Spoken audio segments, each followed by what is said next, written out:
for recording. Call the East Lyme Board of Selectmen regular meeting to order. Today is January 2nd, 2019. We've already had the Pledge of Allegiance. Welcome, everyone. Happy New Year. Additional agenda or consent items? None? So delegations. Anyone like to speak to the Board of Selectmen this evening? Anyone? Anyone? Okay. Approval of the minutes for the regular meeting of December 19th and the Committee of the Whole, December 26th. I'll move to approve the regular meeting minutes of December 19th, 2018 as submitted. Second? Motion and seconded twice, second and a third. Any comments, corrections? All in favor, say aye. Aye. Any opposed? Any abstain? Meeting of the Whole? Move to approve the committee, the minutes of the Committee of the Whole of December 26, 2018 as submitted. Second? I'm sorry, I didn't hear you. Second. And any corrections? All in favor, say aye. Aye. Any opposed? Any abstain? Abstain. 3 abstentions, I think. Yep. Roseanne, Paul. yeah. Kevin and myself were 3-0. there. And consent calendar, please. Move to approve the consent calendar for the meeting of January 2nd, 2019 in the amount of $1,841.88. Second? Motion and second. Any comments? All in favor, say aye. Aye. Any opposed? Any abstain? We'll move right into our old business then. We have a subcommittee who's been working on fishing dock lease applications and been reviewing such, and is there a report from the subcommittee? Yes. You want to just discuss it in general terms before a motion's being made? Absolutely. Okay. You let us know how you worked it out and what you did, and Well, basically, we had a total of 2, 4, 6, 8 applicants for the 2 available dock spaces. Mr. Salerno broke down the applications by where the business owners live, what their business address is, what percentage of their income was brought in by fishing, whether they had commercial licenses or not, whether they were charter fishing endeavors or commercial, and what their identified parking needs were. We really looked at 3 basic criteria. Home address, are they a resident of town? Have they been an incumbent? Have they been a leasee in good standing to date? And whether they were, 100% of their income was coming from their commercial official endeavors, or whether it was a part-time type business. As we looked through this, and if you pick any one of those categories, it's real easy to maybe have a recommendation of which 2 applicants we would recommend. But none of the criteria is weighted, whether a residency is more important than incumbency, whether it's 100% of their income is more important than residency. So based on that, as a committee, our recommendation, and I'll make a motion to do so after further discussion, is that we want to recommend that we renew the existing leases for a 1-year period, that the committee stay together and work on forming criteria that is clearly stated and weighted, because not everyone is going to fall into each one of these categories, and there may be a category or 2 that we haven't even discussed or put in.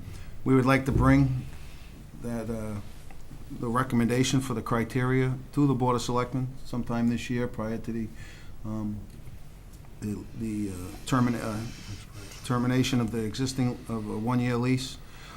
Get the board to agree with that, and then publicize what that criteria is, so that next year, when we open the leases up for review, it'll be clearly understood by the applicants and by members of the Board of Selectmen what criteria should be used to discern which applicants should receive, the leases going forward.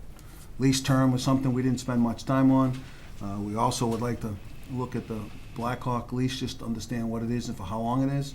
There may need to be more than one criteria for the docks based on, so until we can understand what's there in place and what's going forward, we think it's the right thing to do is to renew these leases for 1 year and go to work on creating some clearly defined and understandable criteria as we move forward into the future.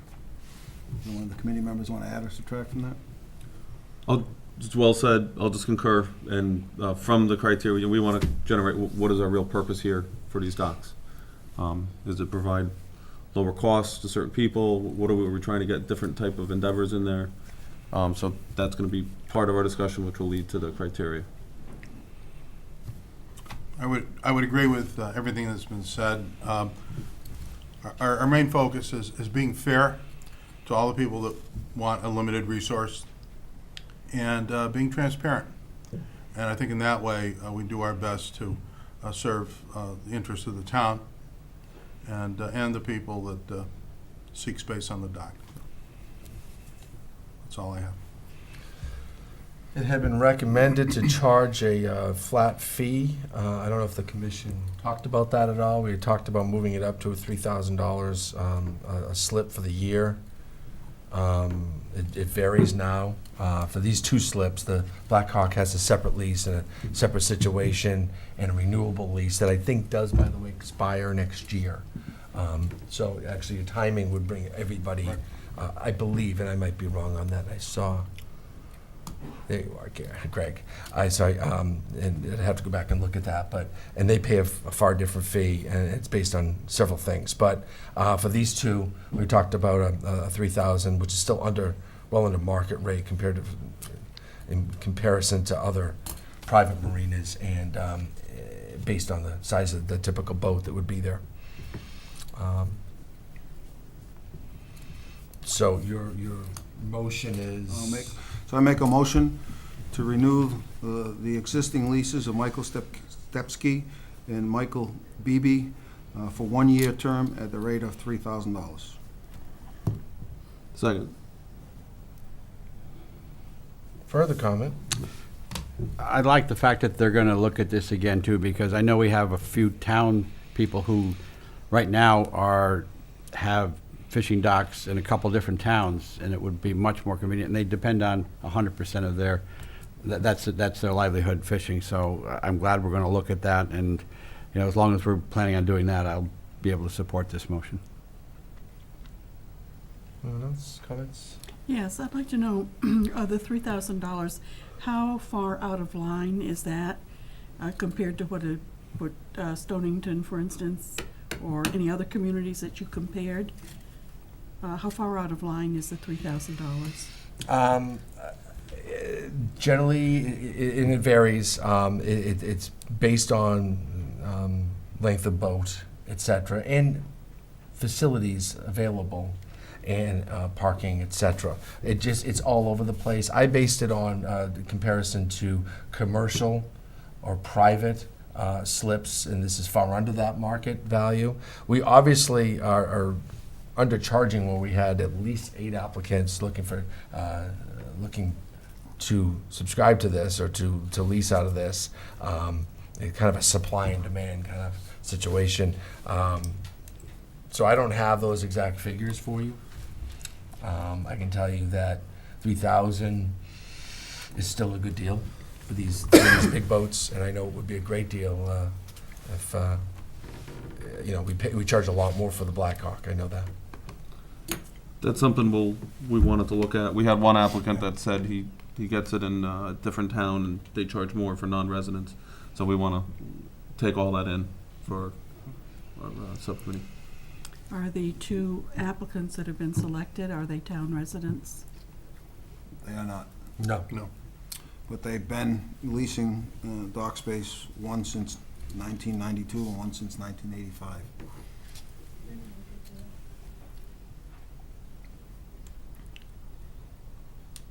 Any other questions?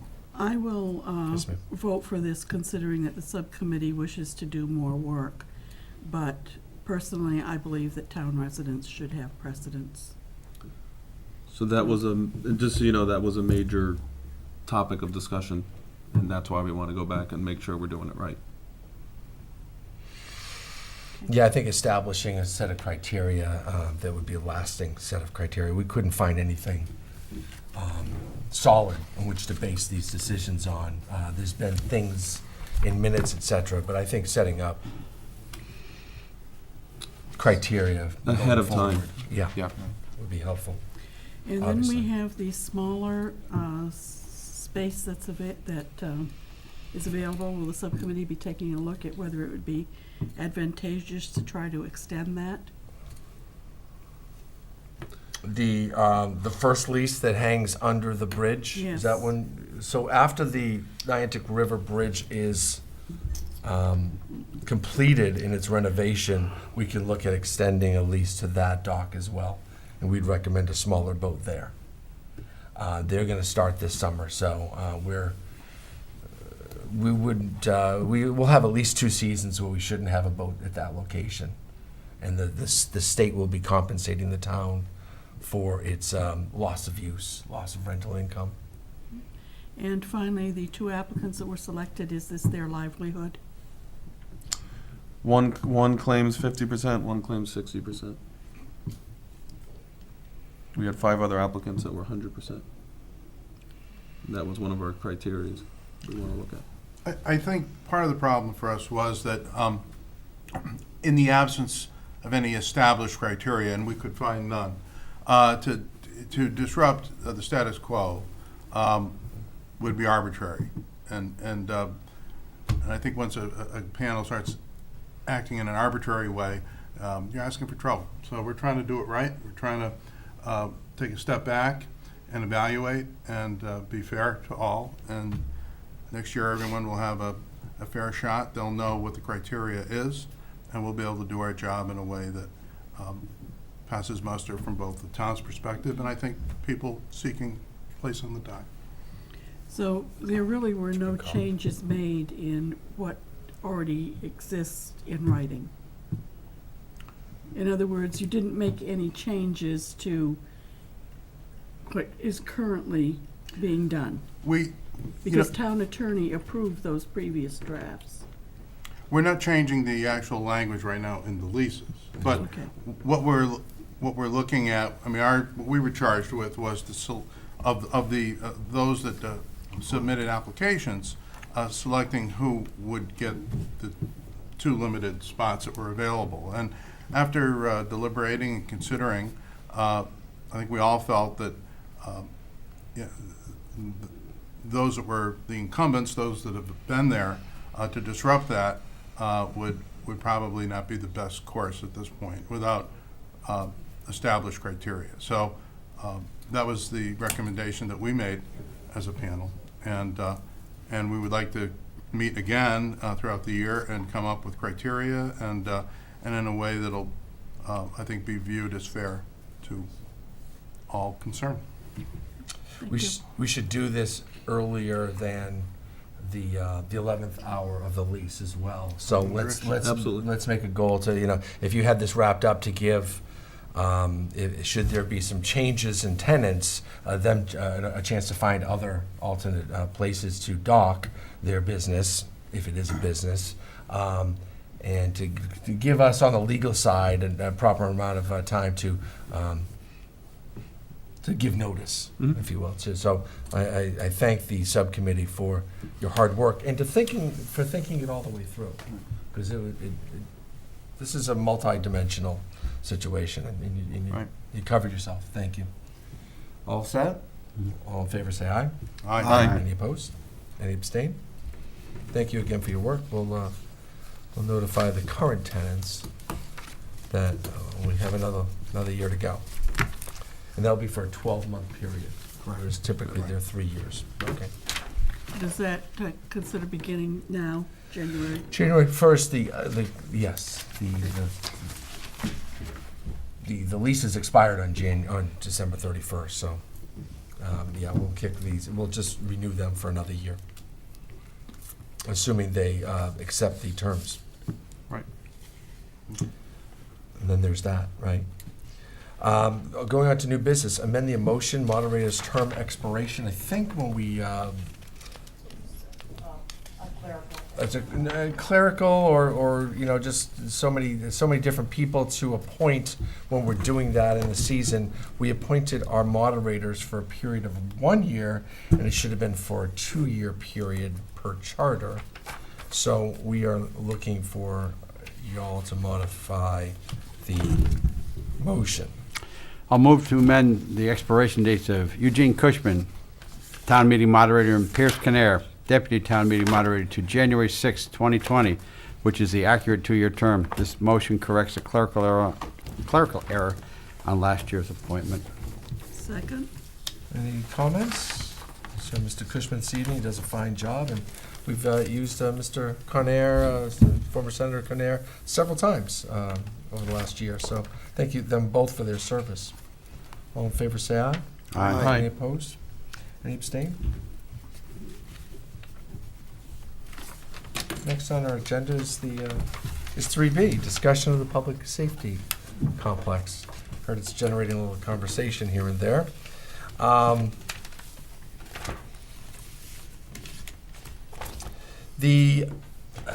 don't have a script for this. We put it on the agenda because we were nailing down some dates in our committee of the whole meeting on December 26th and wanted to get them out. And we also just wanted to kind of have a discussion of where we are. We have members of a task force, which includes department heads and members of citizens of the town, and also members of the police commission who have been putting together public forums. We have another public forum coming up on the 15th of January. We are going to have a special meeting. I want to check the date with you all, but to make this work properly, we wanted to give we were asked to put a little time between the public forum on the 15th and this committee, this board of selectmen hearing the presentation, voting on it, and we were hoping that the 22nd would work. January 22nd is a Tuesday night. And that would be for a special Board of Selectmen meeting on the 22nd. We'd still have our Board of Selectmen regular meeting on the 16th. But six nights later, we would have a special meeting specifically on this subject. I'd ask you, I think all of you or almost all of you went to the last public forum. Please come to the next one on the 15th, as there might be a little bit more detail. I think we put everything out there, but I think we're going to fine-tune the other locations. So the task force is going to fine-tune the other locations that were considered, the cost of putting the building in other locations. The police really want to speak to the location of the proposed facility. They have dozens of examples where police stations are not in the center of town, geographical center, or the commercial center of town without incident. They have no issues at all having a police station in the southern west part of the town. We've gone through 176 years in this town with a police station in the southernmost part of our town. So they want to speak to that, and they're pretty firm on that. We, by the way, as we're talking about this, we have a crew over at the police station. We've had one there for the last 24, 36 hours. We had a significant leak in the police station again. Different spots. We fixed something and something else is leaking, but it was coming through the walls. I think the rain that we got a day or two ago was a bit of with the wind, it was a sideways rain, and it came. We have a brick problem on that building where it has to be, the whole building should be, well, we're hoping it would be demolished and finished with something more appropriate, nicer on our Main Street. But that building, should it stay and remain for another tenant, needs to be repointed. The bricks are broken and the mortar is gone in some spots, and the water comes through the wall, literally, not just from the ceiling. So That's happening at our police station with the 25 town employees' work. And I'm dealing with that. So I wanted to put that out there. I don't know if anyone had any questions. We're not here for a presentation tonight. It's not on the agenda for a presentation or a decision, just a discussion about how things, how the procedure is. Thoughts? So the 22nd, 22nd You're is a special proposing meeting. Yeah. 7:30 or 7? How Seven about is what 7? we had talked about 7 o'clock at How about the 7? committee of the Where whole. there'll be a, Yeah. I wouldn't expect a lengthy presentation. I say that now, and then someone's going to say, well, no, you should put it on the record. So maybe it will be in great detail. You've been to one forum, you'll hopefully be at another. There might be another opportunity in the middle. I'm also inviting members of elected officials not on this commission, not on the Board of Finance, who will get their own special presentation, but other boards and commissions and town committees, Democrat, Republican town committees, to come to this room and hear a presentation and maybe ask some questions for us from the task force as well. And that will be next Thursday, I think, the 10th. While that's a public meeting where we're not advertising it as a public presentation. It will be an open meeting, and the public will be allowed to come, as all meetings in our town. But specifically, we're inviting people from commissions who, have a part in our town, and kind of want to make sure we communicate the big picture. The need for municipal space, not just public space. The needs of our library, senior center, town hall, public works, all expressing need for space. So this current proposal addresses some of that. Other comments? Yes. The presentation this time around is going to include cost estimates for alternate sites and locations, and that will be presented. Yes. You just mentioned the possibility of demolishing the building, and that's the first time that's come up, that's been mentioned. So I think it needs to be addressed as to what the future of that building is. Is this going to be taken back by Northeast Utilities? Is it going to be given to us? It's been addressed. Could I answer that now for you? But I think that this is something Okay. that should be brought up Okay. and clarified, because if the building were to be given to us, Correct. then I think that the public should be assured that we are not going to spend additional tax money on that building. Correct.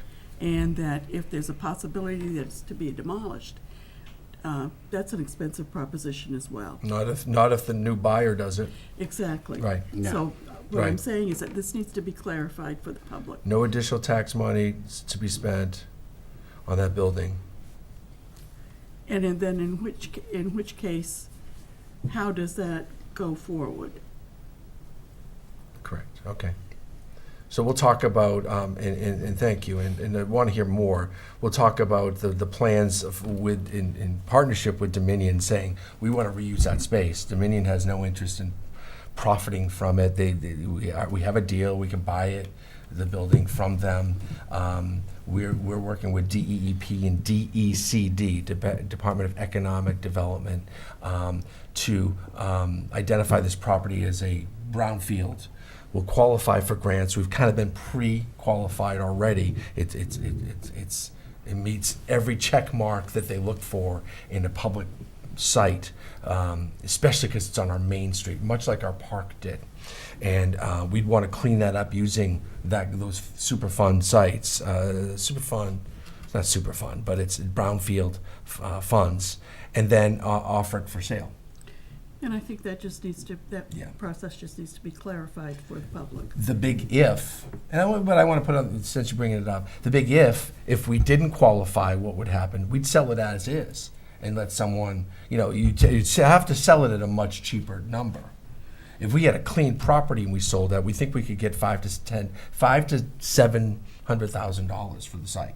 I think that would be very important for the Yeah. public to know that there's a possibility of offsetting cost to this project. Good. And if there are other things that are potential that would offset the cost, then I think that should be part of the presentation Got it. in order to have. One other thing, I was, Go ahead. That's okay. in the same light, because we're going to have one building possibly come off the tax rolls. If that was sold commercially, that would go back on. So it might be nice to see what the taxes for that would be as well.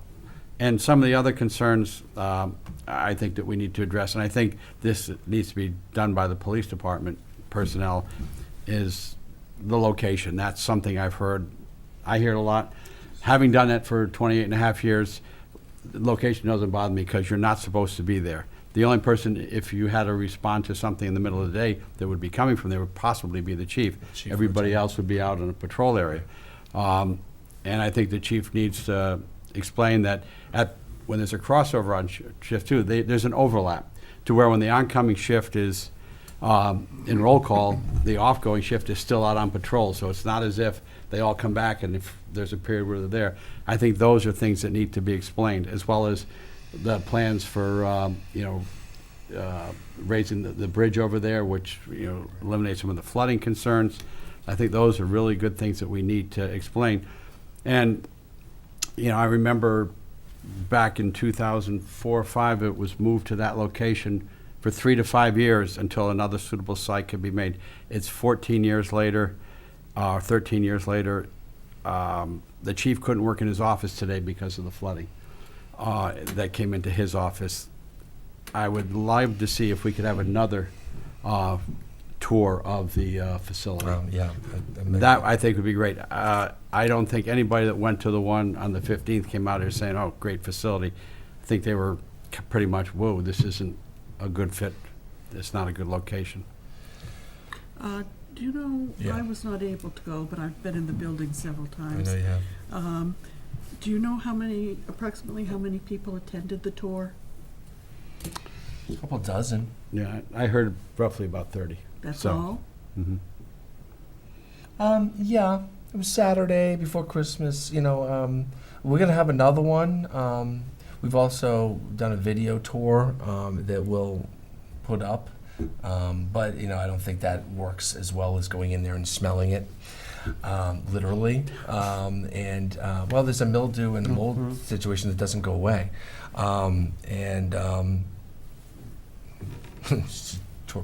have them take the tour today. Yeah, we'll have another one. That's a good point, Kevin. We can have them every week. We have them every Saturday. Through the winter until we get to a vote. But yes, my intention is to have another And tour. I think Thank you for reminding me. also an explanation to the public of why we are unable to offer tours of the respective The Honeywell building. Yeah, they're supposed to be moving out like next week. So let me reach out to them. Maybe we can open up that building for a tour after they've moved there. There's a lot of proprietary stuff. I mean, we took pictures and we've posted pictures on the web. So if you go to the town hall site, there is a whole section on this proposal, and there are videos, but there are also pictures of the Honeywell site. But a lot of those had to be screened by Honeywell because they didn't want to show faces of their employees or any of the work that they do there. So, some people here that would possibly, understand that. For Channel 22, which is our public